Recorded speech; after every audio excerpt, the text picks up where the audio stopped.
want to thank everybody for being here at 9 o'clock because I know there was an open bar last night, so kudos to everybody. Today I want to talk a little bit about the idea of what I'm framing as the myth of the single audience. When we think about our audience, we often think that it's one thing that we have to continue to build and grow. But I think that is something that we need to sort of challenge ourselves on. Before I get into it, I want to give you an example.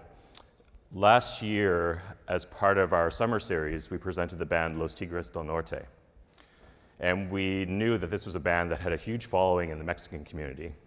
And we knew that we had a lot of Mexican immigrants living in San Jose.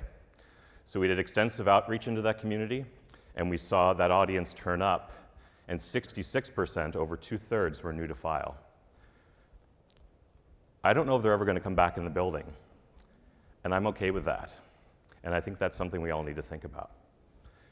In a lot of cases, we say to ourselves, what is our core audience? How do we find other people who look like that, and how do we continue to build it?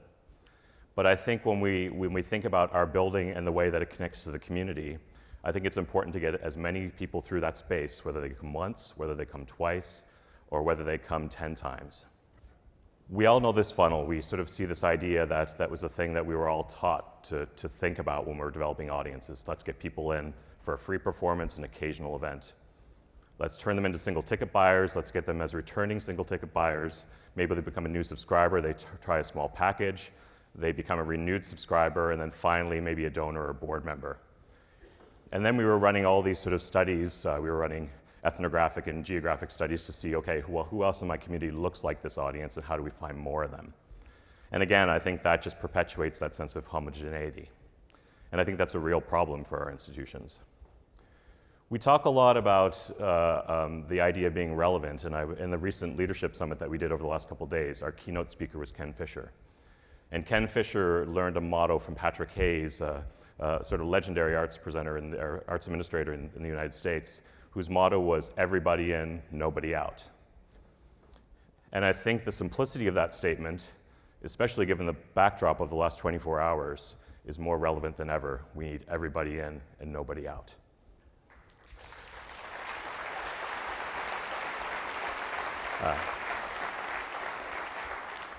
So how do we go about doing that? Now, Stanford obviously is a bit of a unique place. We're a very established university, one of the top in the world. We're very well resourced.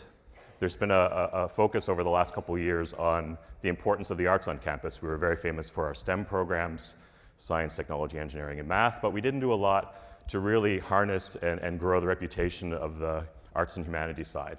So there's been a real investment in infrastructure. And that's included my main venue, the Bing Concert Hall. It's included a new contemporary art museum, the Anderson Collection. And we're now currently in the process of revitalizing the Frost Amphitheater, which I'll tell you a little bit more about later. So all these venues together make up this cultural district. And while the university may be a bit of a microcosm, I think it's also a very representative model of what a society looks like. Within our university campus, we have various groups. We have an LGBT society, we have a Muslim Students Association, we have Jewish community organizations, and all together we have to figure out how we're relevant to that community.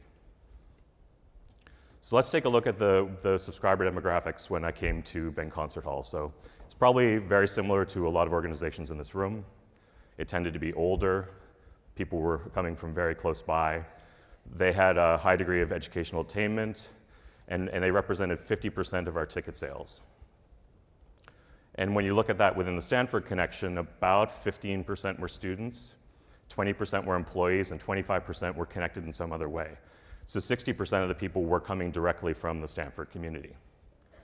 So who was out? We knew that there was a whole group of people who were not part of our audience. It was people from the tech community. As you know, we're right in the middle of Silicon Valley, so Facebook, Google, Apple are all within 15, 20 minutes drive away. They weren't coming to our shows for the most part.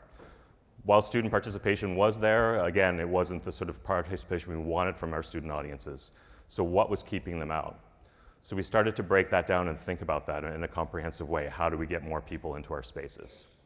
So our first step was around redefining engagement.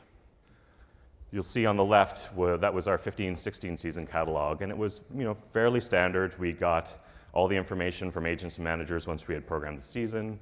We got the approved photographs, we got the approved copy, and we put together a comprehensive catalog of what we were doing over the course of the season.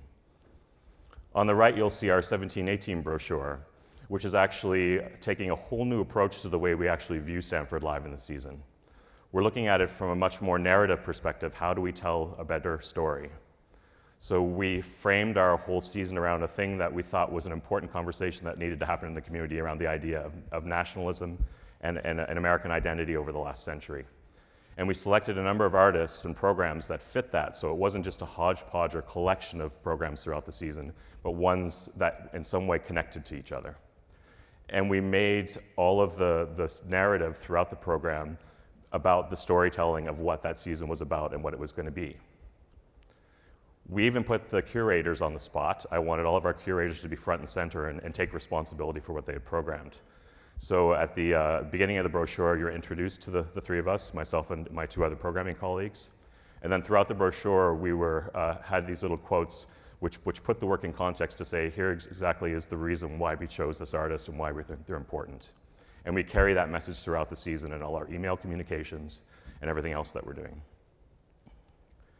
We also took advantage of the fact that we had a magazine that came out 6 times a year, and it was traditionally the place where all of our program notes ended up. So regardless of what performance you got within that 2-month period, you were seeing all that information about other performances. And there's no reason for someone who's coming to see Postmodern Jukebox to read all of Joyce DiDonato's translations. So we said to ourselves, how can we leverage this publication as a way of actually more effectively communicating information to our audience? And again, getting back to that key notion of storytelling. So our new magazine that we've just launched is all about that. We're taking an editorial approach, and we're actually becoming a magazine editor. And we're commissioning stories from Stanford students, alumni. We're doing infographics. We're inviting experts in the field to contribute. And again, creating this really comprehensive way of not only looking at specific programs, but looking at the broader themes that we're exploring as part of the season.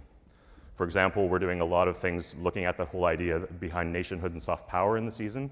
So we've commissioned an article from a former ambassador who talks about that whole notion of soft power and how it was used historically.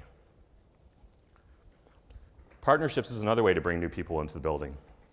The example that I'm showing here is from a recent panel we did with the artist Nick Cave. And Nick is both, he's a visual artist, he's a performing artist, and he's an activist. And so we were able to reach out through our Diversity Institute, work in partnership with the Anderson Collection, and collectively bring those 3 audiences together to present this artist on our stages. And we saw where they would have done this before at the Anderson, they might have got a couple hundred people out. And for this, we got almost 600 people into the house. It was at capacity, which was great. We also are thinking about our spaces. How are our spaces barriers? So you saw an earlier slide, our main room was a very traditional vineyard-style chamber music hall. And so we're trying to think about ways to deconstruct the space as a way to making people feel a little bit more at home. So the example I'm showing here was the first time we actually broke down the barrier between stage and audience when we presented Kristen Chenoweth at our gala this year. And we actually turned the orchestra stage into a cabaret floor. We built a stage within the stage and then brought 200 patrons down onto the stage to have an intimate experience with the artist. It created a much better connection, and it also, we had the added advantages of making every seat in the house front-facing, which for marketing directors, you know the value of those seats as they go up, so it was great. We also started to think about other space in the building. We looked around and said, how can we bring the rest of the building to life? So we had a rehearsal studio, which is the image you see in the lower corner. That was where a lot of our student ensembles rehearsed, and we turned it into a nightclub. So we kicked it off with Alan Cumming. We've since had hip-hop shows in there, stand-up comedy, and other things that have really brought that space to life. And the other fun thing that we've done is that this space is also accessible from the side of the building, which is where the students used to come in for rehearsals, so that they wouldn't get in the way necessarily of a performance that was happening in the main hall. We've turned that to our advantage to say, okay, we know that there's this perception of what a Bing experience is, so we're going to flip that on its head and make this a little underground space in the Bing, send everyone around the side of the building, down the fire escape, to enter this new club space. And again, it's become this new hip, cool thing that students are starting to gravitate towards, which is great. We have extraordinary lobbies in the building, which again are natural performance spaces. Being California, it's wonderful in that the side walls open up, and so we have these incredible indoor-outdoor spaces. So after Alan did his cabaret show in our small space, he asked if he could do for his birthday a DJ set upstairs, and we worked with the LGBT community on campus to create a big dance party. And so for the first time in Bing's history, we had people dancing in the space till 1 a.m. and having a great time. One of the other things we're trying to do is to say, okay, we have to be a little less precious about curation in our venue. I showed you the 3 curators earlier, but I think that we're not experts on everything, and nor should we be expected to be. So we said, how do we start to open up the curatorial process? So what we've thought a lot about is how do we get artists into the space who have a subject matter specialty, and how do we get to partner with them to actually help us bring really vibrant content into our venue. The other thing we're starting to do this year is actually empower students and teach them about the whole business of producing in spaces. So we've worked with the Stanford Concert Network to set up a program for 6 students. We're going to come in and produce 6 shows in the studio this year, and they have to pair with another campus organization, find an artist that they're both interested in, and take full responsibility from negotiation through to the end of show and settlement with our support of our staff to produce those shows. But again, it both gives them experience, but also brings 2 voices into our spaces that weren't there before. So outside the building, we said, okay, well, what can we do? What's close by? And there was this beautiful lawn that sat adjacent to the Bing Concert Hall. And immediately when I was walking by there, when I came to visit campus for the first time, I said, that's an incredible venue. So we tested it out just a couple weeks ago. We thought, well, maybe we can fit 400 people into the space. We built a stage on the roadside, and then we opened it up. We worked with our food and beverage people. These were the baby boomers I was targeting in this case, a lot of the venture capital guys and VC guys who were saying, Stanford's really not cool enough, we don't come. And I said, okay, well, I'll give you something to come to. And I played upon their love of nostalgia. And so we recreated the Woodstock concert with classic albums live. We had food and beverage, we told them they could bring their picnics, and all of a sudden we had a space full. We realized we not only had a 400-seat venue, but we actually had an 800-seat venue. So what this does is also set us up beautifully for what I was mentioning earlier, which is the Frost Amphitheater. So adjacent to Bing Concert Hall is this incredible outdoor space, which was built in 1937, and at that time hosted the San Francisco Symphony in the early days. It was actually the first performances of the San Francisco Opera happened at Stanford before they went into the city.